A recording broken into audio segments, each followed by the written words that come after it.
Before you go ahead and watch this video, I want to make a few guarantees.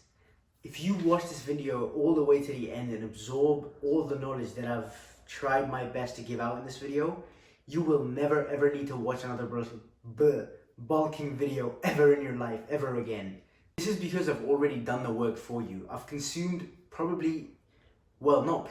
certainly 100 hours plus worth of fitness content from not just science-based YouTubers like Jeff Nippard and Mike Israetel, but also bro science YouTubers. So I have compressed pretty much 100 plus hours of knowledge into this one video, and also mixed in with a little bit of my own personal experience. So if you pay attention and try to absorb everything to the best of your ability, and add in some of your own personal variability, you should never need to watch another bulking video ever again. This is something that I unfortunately have to say, but I'm not a certified doctor, blah, blah, blah, blah, don't take my word as gospel. Do your own research, consult a doctor if you need to, whatever. Done. Now that that's over, we can get into the good stuff. Also, before we begin, I am assuming that you already have these 3 pieces of equipment. 1, a food weighing scale. 2, a weighing scale for your body. And 3, the app MyFitnessPal, which is free, and you can get it on the App Store or the Google Store or whatever store you have. Now, because this video is about bulking, step number 1 would be to define what exactly bulking is. Now, very simply put, bulking is when you eat in a caloric surplus and resistance train to build lean tissue, which is a very fancy way of saying you eat more than you burn off, train hard, and build, you get big. Now, when I say eat more than you burn off, don't just go and slam pizzas and Big Macs.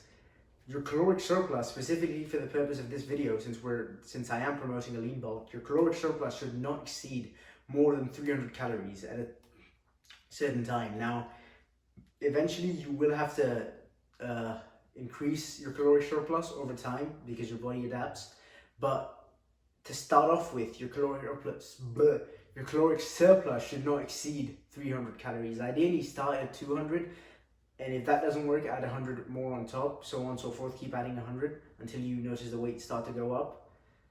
But it shouldn't exceed, to start off with, 300 calories. Now, a good example of what caloric intake would look like when you start off a bulk, let's say you burn 2,000 calories a day total. That's activity included, and that's, the amount of calories you burn when you rest. That's just everything included. You burn 2,000 calories. Now, that's very unlikely if you're even a moderately active person, but okay, for the sake of the example, let's say that you do burn 2,000 calories in a day. A good starting diet for a bulk would be no more than 2,300 calories. Protein intake. Now, this is something I see people just absolutely freak out about. If you're not getting in 200 grams of protein, you're not gonna go, bro. You're not gonna you're not even a male if you don't eat 200 grams of protein. But that's not the case at all. All of our body weights are different. We have different body weights. Everyone has a different frame. Everyone's protein intake requirement is just different. But the recommendation that I would make is that anywhere from about 0.85 to 1 gram per pound of body weight would be a good recommendation. Now, if you are on the heavier side, why would you be watching this video? It's about gaining weight. You should wait till I release a video about cutting. But anyways, honestly, it just all depends on individual needs. But if you are eating in the 0.85 to 1 gram per pound of body weight requirement, if you're eating within that range, you should be a-okay in terms of muscle growth. For protein, you can go chicken breast, ground turkey, ground beef, steak, any sort of pretty much meat would be great. Obviously, we've got those other sources like protein powder and all of that synthetic, not really synthetic, but all of that fancy stuff, quote unquote, like protein powder and all that stuff. But mainly it would just be any sort of meat, and the other recommendation that I'd like to make would be Greek yogurt. That's really something that you can make sweet or sour or just whatever flavor, as long as you add the right toppings to it. Like you could add honey to it, you could add jam to it, you could add really anything to it. Now there's just one more thing that I'd like to say about diet. If you are someone that has trouble gaining weight, then liquid calories are going to be your best friend. You might be watching this as like a 6'4" like soccer player, and your caloric needs for a bulk are like 4,500 calories, or just whatever. You burn a lot of calories, so you need a lot of calories to grow. So liquid calories are going to be your best friend. In my opinion, if you can take, like, liquid calories are one of those things. You could even take like a 600 ml thermos to school, and the teacher wouldn't even know if it's water or like a chocolate peanut butter protein shake. She wouldn't know. So she should let you drink that in class. So liquid calories are going to be one of the largest assets that you can leverage to grow. Now, if I could just make one more point about protein and diet and caloric intake, it would be the amount of, not really the amount, but your source of every single macronutrient. I'm not going to give you like I don't think it's wise to like obsess over your macronutrient intake, like, oh, this many grams of carbs, this many grams of protein, this many grams of fats. I feel like that just makes your diet incredibly unsustainable. I'd say just get a protein requirement and hit that, and make sure your diet isn't extremely low in fats, just to regulate hormonal function, and you should be good for the most part. Is time your carbs around your workout and you should be fine. Just one thing I'd like to say, try to get all of your calories, even when you're on a bulk, try to get all of your calories from clean sources. Now I know this is like a difficult thing to do, because for me personally, a guy my size shouldn't need to bulk on 3,000 calories. I gain like 2 pounds a month barely 2 pounds a month on 3,000 calories, because I do Muay Thai and Jiu-Jitsu, and that burns an insane amount of calories. So I have to eat a lot. And with school and everything, not every single teacher lets me eat in their class. So I have to like shove down a lot of food in like short periods of time, and that can't always be clean. Like the shoving down 100 calories of rice versus, let's say, pizza, like, just it's a different story completely. I could eat a slice of pizza that's 300 calories. On the other hand, I have to eat like 150 grams of rice or something, which would, one, take up more space and would take longer to digest, so on and so forth. It's just a long story. Long story short, try to get your calories from clean sources to the best of your ability. But don't obsess over just eating clean, because that's not too good in my opinion either. Although I've already said this like 5 times, I really want to emphasize this, but please don't get obsessed with eating a clean diet. Like, oh no, only like chicken, broccoli, rice, and salad. When you do that, like, you have to understand, for certain people, if you're like a very like tall, lanky guy, I'm not a tall, lanky guy, but if you are like a very tall, lanky guy and you have a very high BMR, like basal metabolic rate, which is just a fancy way of saying your body just naturally burns a lot of calories. If you're that guy and you're like obsessed over just eating chicken, broccoli, and brown rice, you're just gonna gaining weight is gonna be hell for you. Even if you decided to blend up your chicken and rice, it would still be hell for you to gain weight. So don't become like you're being too polarizing. You're like, okay, either dirty bulk, like I'm just gonna eat pizza and like, you know, sugars. When you do stuff like that, you're just being very extreme. You're like, oh, either I'm going to just eat pizza and donuts and like bulk on shit food, or I'm gonna like eat religiously clean, like just salad and like chicken breast, like boiled chicken breast and brown rice. Both approaches are absolutely terrible. The best case scenario is that you're somewhere in the middle. Yes, you're still eating clean, you're still getting the majority of your calories from clean sources, but you're also indulging in some, not really indulging, but you're also leveraging some of that unhealthy food, because you need to. If I'm on as I said before, I'm on 3,000 calories per day. If I just eat clean, it will be literally impossible for me to get all my food in, because I can't just like eat chicken and rice when I'm in class, obviously, right? So please don't resort to extremes. Now, this is the most important part of the video. If I could only get you to watch one part of the video, it would be this part. Training is the most important aspect of chasing physical competence. I didn't say building muscle. I didn't say becoming a better fighter or becoming a better soccer player. I said training is the most important part of chasing physical competence. If you gave me an option out of like training, recovery, and diet, and only one of these three could be present, I would definitely choose training. Obviously not meaning that I'm not sleeping at all, because then I'd die, or I'm not eating at all, because again, then I'd die. But if I could only nail one of these three things like down to a T, it would be training. Now, resistance training, if done right, is the catalyst for muscle growth. But here's the qualifying term: done right. If it's not done right, I mean, if anything isn't done right, then it's pointless, right? So what does it mean to train right? Here are my training principles in order of importance: intensity, progressive overload, frequency, and volume. Now, first and foremost, let's go over the most important aspect of resistance training: intensity. Now, to understand this portion of the video, it is absolutely crucial that you understand two terms that I'm about to use a lot: RPE and RIR. Now, RPE stands for rate of perceived exertion. It's how hard you went, pretty much. Now, I'm just going to explain this in the most basic way that I can. An RPE of 10 would mean that you did the set all the way to failure, which means that even if you had a gun to your head, you couldn't bang out another rep. That is true failure. An RPE of 5 would mean that you have 5 reps left in the tank and you decided to just stop the set. An RPE of 7 would mean you have 3 reps left in the tank. An RPE of 8 would mean that you have 2, so on and so forth. Now, RIR means reps in reserve. Reps in reserve is just a really fancy way of saying how many more reps you have left in the tank. If you have 3 RIR, which means you have 3 reps in reserve, that means that you train to an RPE of 7. If you have 2 RIR, 2 reps in reserve, that means you train to an RPE of 8. 1 would be an RPE of 9. And then 0 reps in reserve would mean that you train to RPE 10, which means you train to failure. Now, the majority of your sets, the majority of them, or at least the overwhelming majority of them, should be at an RPE of 8, in my opinion.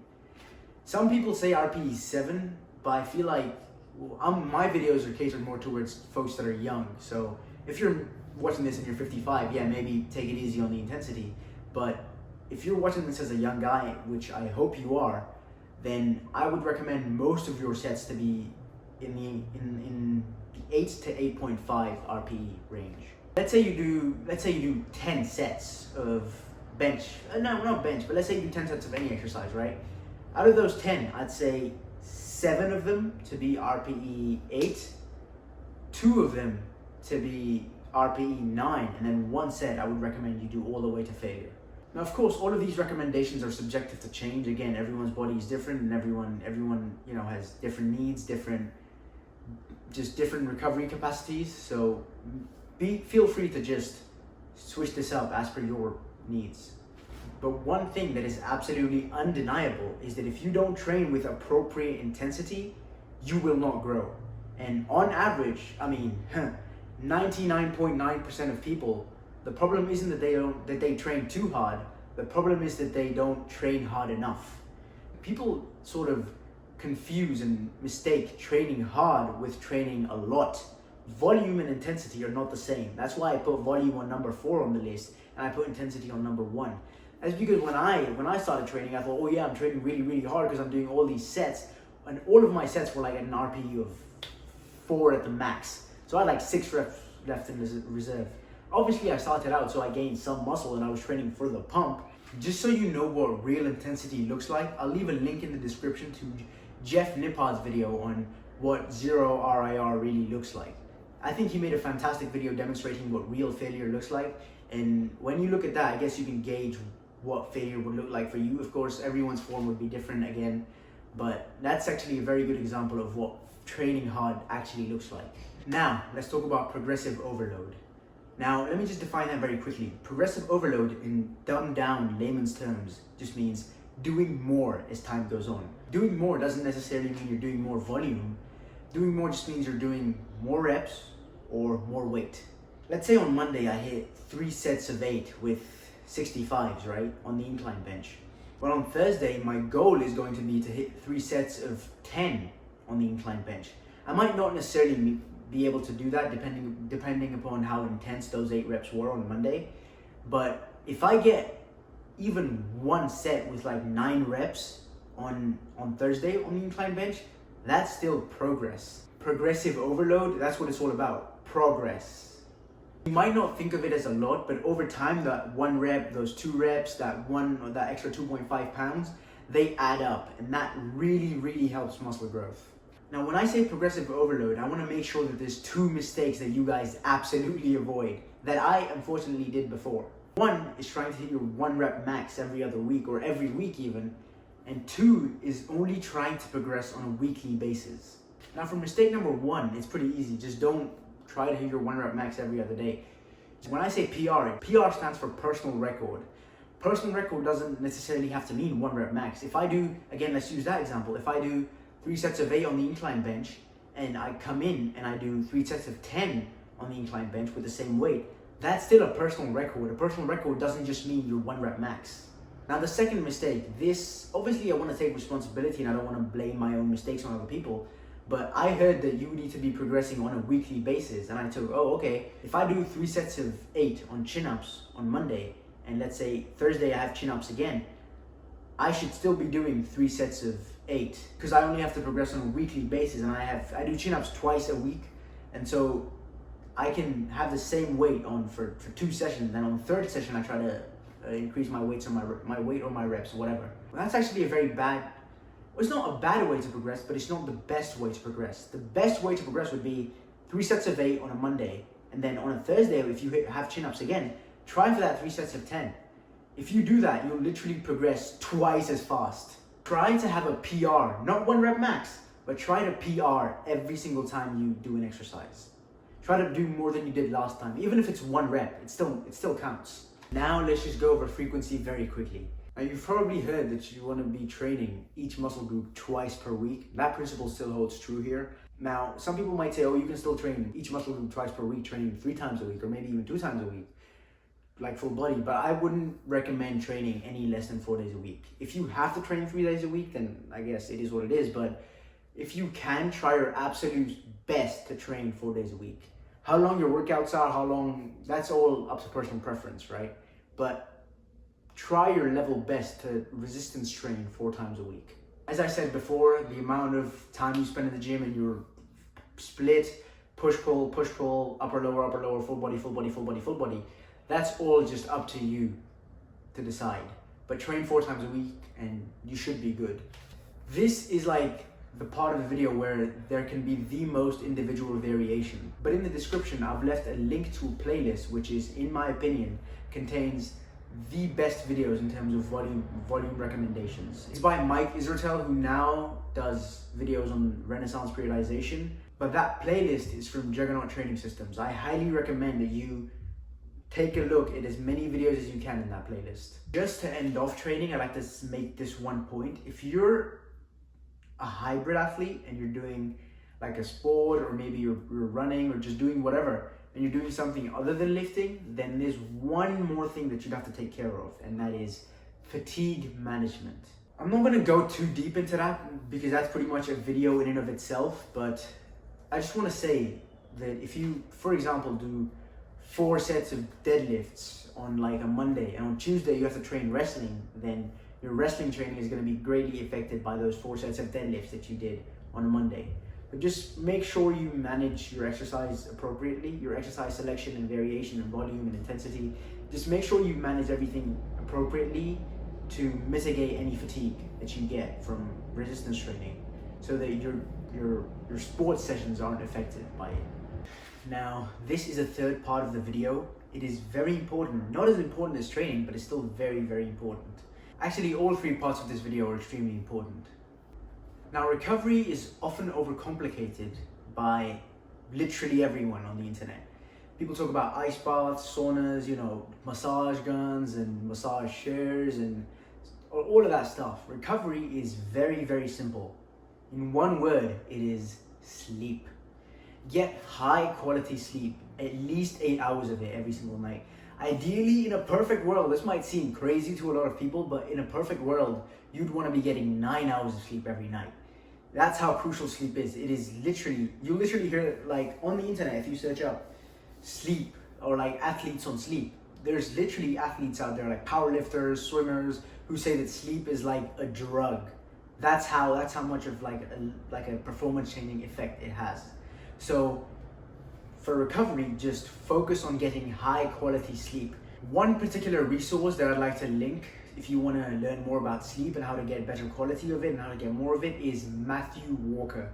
Now I'm just a guy with a camera who likes fitness, but Matthew Walker is actually a scientist who has studied sleep for a very long time. And he's written like a complete book on it, Why We Sleep by Matthew Walker. It's a very popular book, and I think he's a fantastic resource. If you've paid attention to everything that I've said in this video and you've absorbed everything that I've said and you've gone ahead and visited the resources that I've told you to visit in the description, then you should have everything, or at least you should have the majority of what you need for your bulk. Best of luck.